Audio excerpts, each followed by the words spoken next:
Goeiedag. En so kom Paasfees naweek baie vinnig nader.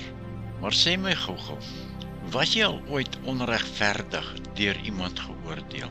Jesus het vir en namens jou en my skuld op hom geneem, waar hy valse beskuldigings, bespotting en veroordeling in die gesig gestaar het, ten spyte van sy onskuld, maar wel vir ons skuld.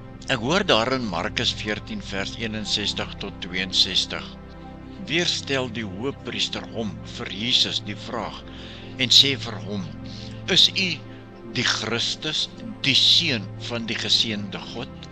Kajafas het vorentoe geleun. Sy stem het deur die gespanne stilte daar in die hofsaal gesny. Dit was 'n deurspek met 'n laaste, desperate pleidooi vir 'n belydenis. Is u die Christus, die seun van die geseënde, het hy gevra, en sy blik het in Jesus ingeboor.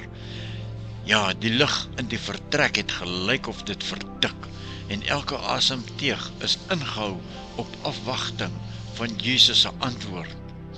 En toe, met onwrikbare duidelik, het hy Jesus gepraat. Ek is. Die twee eenvoudige woorde het deur die vertrek weergalm. 'n verklaring wat die fondamente van die raad geskit het.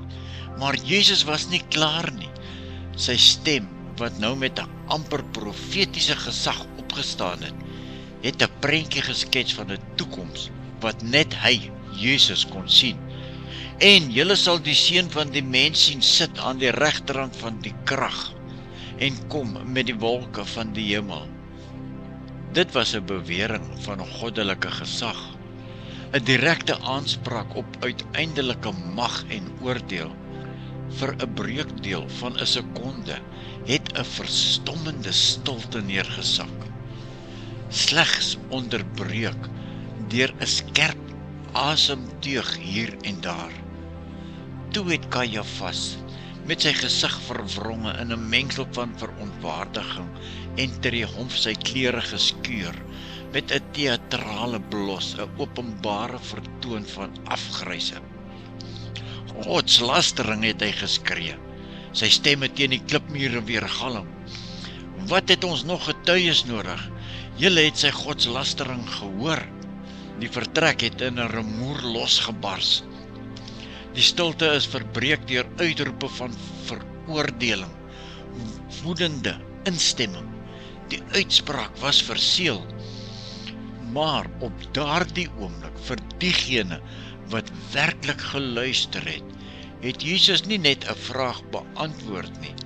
Hy het sy ewige waarheid verkondig. Selfs terwyl die wêreld rondom hom dit vir ewig probeer stilmaak het, kon hulle dit selfs met Jesus se dood nie regkry nie.